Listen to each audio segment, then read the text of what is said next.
अस्सलाम वालेकुम, नमस्कार, सत श्री अकाल। मैं हूँ शाकिर शाह। आप देख रहे हैं शासन भारती न्यूज। आइए एक नज़र कुछ खास खबरों पर। धन्यवाद।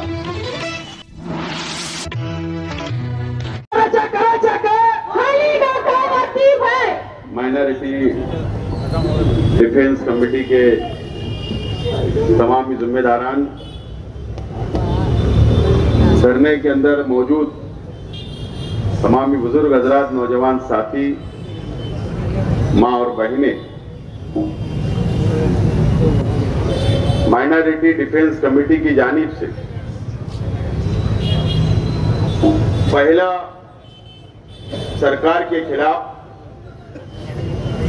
एसआईटी के खिलाफ, सुमैया के खिलाफ पहला एहतजाजी धरना आंदोलन हम लोग कर रहे हैं।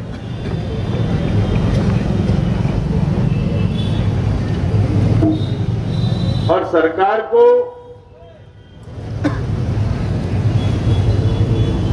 डिपार्टमेंट को, पुलिस डिपार्टमेंट को अब ये बात की नोट ले लेना चाहिए, इसकी नोंद हो जाना चाहिए डिपार्टमेंट के पास कि एक लिमिट होती है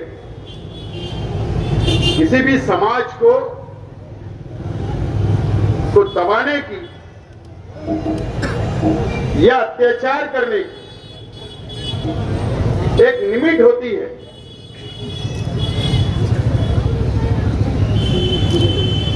और ये पहला धरना पुरअमन तरीके से हम सरकार की ऑफिस के बाहर, एडिशनल कलेक्टर के बाहर हम लोग धरना दे रहे हैं, ताकि सरकार को, एसआईटी को, सुमैया को ये बात का इल्म हो जाए, पता चल जाए कि आप डिफेंस कमेटी और मालेगांव शहर की हिंदू, मुस्लिम, सिख, ईसाई आवाम अब अगला स्टेप, अगला आंदोलन, अगर अत्याचार नहीं बंद किया गया, हमको इंसाफ नहीं मिला, तो हो सकता है कि नेशनल हाईवे नंबर 3 भी जाम हो जाए। आज हम पुलिस की विनती पर धरना हम लोग जल्दी खत्म कर रहे हैं, लेकिन अब ऐसा नहीं होगा। अब ऐसा बिल्कुल नहीं होगा। हम लोग रास्ते पर उतर चुके हैं। अगर हमारी माँ और बहनें अगर जेल में है, कहीं हमारे भाई लोग जेल में हैं, तो हम लोग भी आंदोलन के माध्यम से अगर जेल भी जाना पड़े तो हम जाने के लिए तैयार रहेंगे। ये बात सरकार ने नोंद लेना चाहिए। दोस्तों और साथियों, हम लोग बार बार बोल रहे हैं कि एक भी रोहिंग्या, एक भी बांग्लादेशी नहीं मिला अभी तक। 10 तारीख को एसआईटी की मुद्दत खत्म हो गई। एसआईटी जो टीम बनी, उनको अपना अहवाल, अपनी रिपोर्ट सरकार को पेश करनी थी, लेकिन उसमें 1 महीने की मुद्दत बढ़ाकर एसआईटी की टीम ने मांगी। इंक्वायरी मुकम्मल नहीं हुई। ठीक है, वो आप अपना काम करें, लेकिन एक भी रोहिंग्या, बांग्लादेशी नहीं मिला। आज जहां पर धरना आंदोलन हो रहा है, हमारे पड़ोस के अंदर कोर्ट है। मैं आभार मानता हूं, मैं शुक्रिया अदा करता हूं बार काउंसिल का, जो वकला यहां पर आए, उन्होंने हमको हिमायत दी। मैं बहुत बहुत उनका शुक्रिया अदा करता हूं। लेकिन बात यह समझ में नहीं आ रही कि एक सरकारी वकील जो सरकार की पगार पर सरकार की फीस लेता है, और वो वकील यहां पर मालेगांव को पाकिस्तान बताने की कोशिश करता, बांग्लादेश बताने की कोशिश करता, नेशनल सिक्योरिटी का मसला पेश करता, और हमारी कोर्ट न्यायालय से मैं आदर हाथ जोड़ के विनती करता हूं,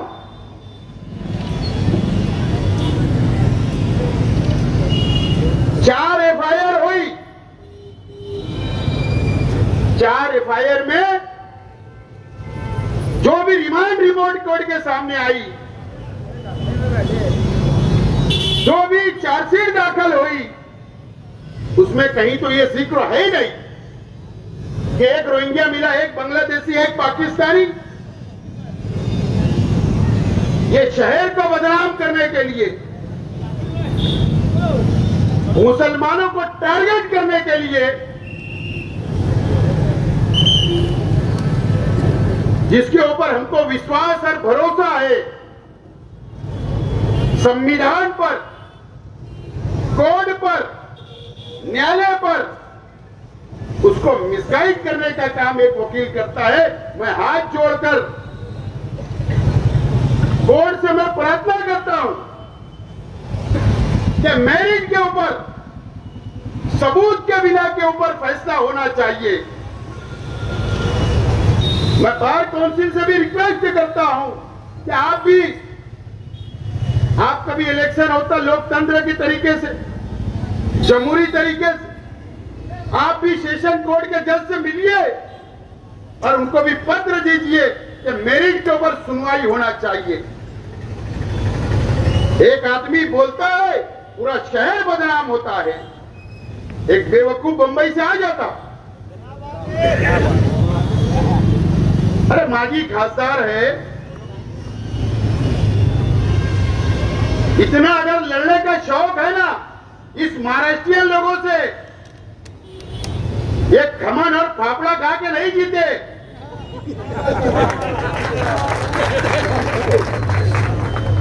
ये मिसल और पाव ये महाराष्ट्रियन लोग खाकर जीते हैं।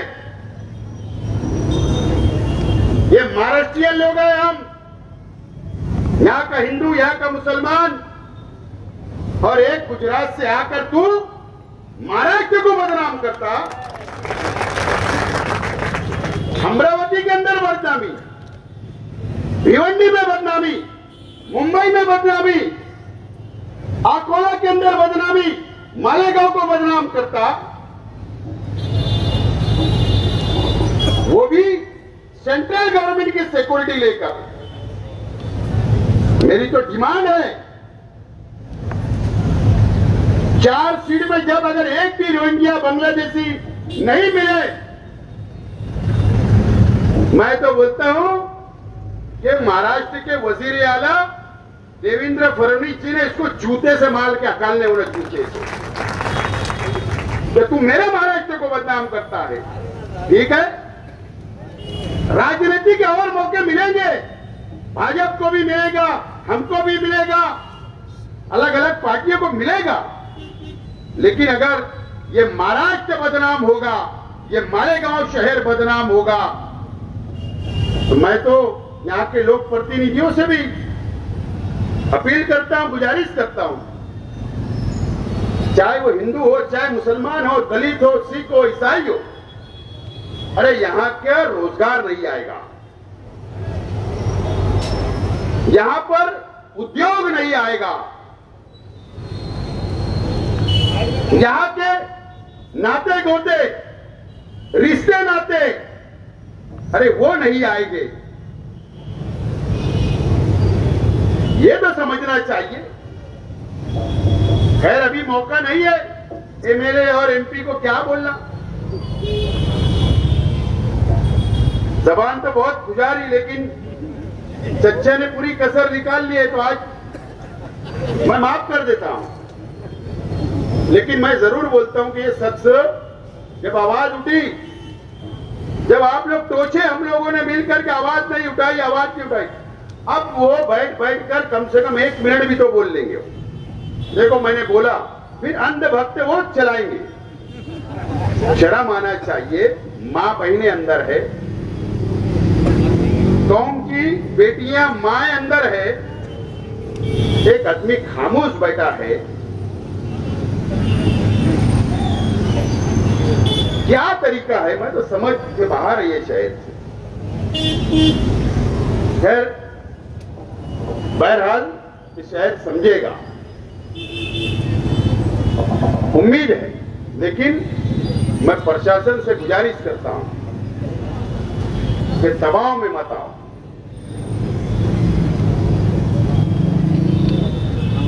सेंट्रल गवर्नमेंट की सिक्योरिटी लेकर आता है तो इसका मतलब ये नहीं कि उसके स्टार बढ़ गए। सेंट्रल गवर्नमेंट की सिक्योरिटी, मुंबई के अंदर शिवसेना वालों ने इसके ऊपर, इसकी गाड़ी के ऊपर पत्थर बरसाए थे, इसके लिए सिक्योरिटी मिली, मालूम है हमको। हम तो ये शहर का अमन अमान बरकरार रखना चाहते, हम न अमान रखना चाहते, न डिपार्टमेंट ने दबाव में आना। एक तो अजीब बात हुई है कारपोरेशन की, हेल्थ ऑफिसर ने खुद जाकर एक एफआईआर कर दी अपने कर्मचारियों के खिलाफ। 2 कर्मचारी जेल में, 3 कर्मचारी जेल में। असल में मैं ज्यादा नहीं बोलना चाहता हूं। कमिश्नर साहब, हेल्थ ऑफिसर, अगर मालेगांव महानगर पालिका के कर्मचारियों के बाजू में तुम नहीं खड़े रहे, अगर तुमने उनका साथ नहीं दिया, और इसके बाद अगर एक भी कर्मचारी जेल में गया, तो ये धरना आज एडिशनल कलेक्टर के ऑफिस में दिया जा रहा, कल कारपोरेशन के बाहर दिया जाएगा।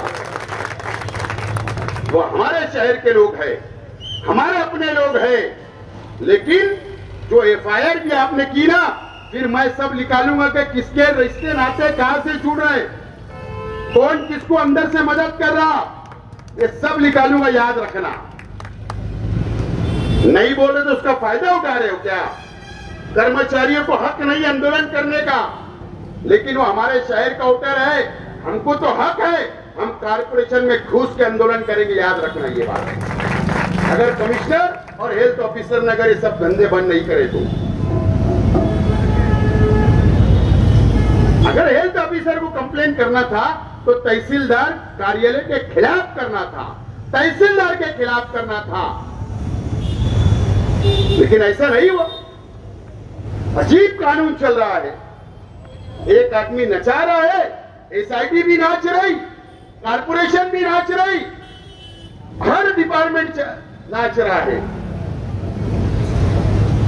ये सारी चीजें हमको दिख रही है, समझ रही है, लेकिन अब बर्दाश्त, अब हद एक होती है, अब वो खत्म हो गया, अब वो खत्म हो गया।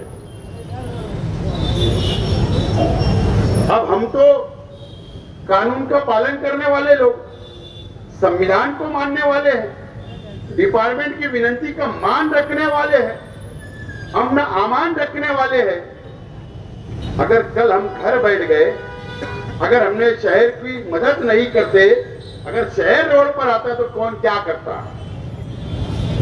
ये डिपार्टमेंट ने सोचना चाहिए। कब तक किरीट सुमैया, किरीट सुमैया, किरीट सुमैया, कब तक? बहरहाल आप खत्म हो गई। उम्मीद है कि सरकार एसआईटी की रिपोर्ट, एसआईटी सरकार को रिपोर्ट पेश करे। जो चार्जशीट आ गई उसमें कोई रोहिंग्या बांग्लादेशी नहीं है, ये साफ हो गया। हमारे जो लोग जेल में हैं उनको जमानत दी जाए, ये हमारा मुतालबा है। अगर हमारी बातों पर अमल नहीं किया गया तो संविधान के तहत, हमको पता है पिछले हफ्ते जो कानून बना, नक्सलवाद सुरक्षा बिल जो आया था, पास हो गया, पता है ना हमको किसके लिए बना? अरे तुम गढ़चिरौली के लिए बनाते, मान लेते कि वहां नक्सलवादी है, मान लेते हम, पूरे महाराष्ट्र के अंदर जैसे हम जो एहतिजाज कर रहे हैं ना, अगर डिपार्टमेंट को लगा तो हमको भी जेल में डाल देंगे। सरकार के खिलाफ बात की गई, देश के खिलाफ बात की गई, संविधान के खिलाफ बात की गई। ऐसा काला कानून आप लोगों ने जो बनाया ना, तो हमारे जैसे लड़ने वालों को रोकने के लिए बनाया, हमको समझता है ना। लेकिन ठीक है, हम हमारा काम पुरअमन तरीके से कानून के दायरे में संविधान को मानते हुए करते रहेंगे। लेकिन हमारी इस धरने की नोंद सरकार ने लेना चाहिए, सरकार तक हमारी भावना पहुंचाना चाहिए, और नहीं तो हम लोग माइनॉरिटी डिफेंस कमेटी आइंदा मशवरा करके बड़ा ऐलान करेगी। आप लोग धरने के अंदर आए, अभी हम लोग निवेदन देने के लिए आ रहे हैं, वो लोग निवेदन देंगे और पुरअमन तरीके से हमको घर पर जाना है। बहुत बहुत शुक्रिया। सब लोग अपनी जगह पर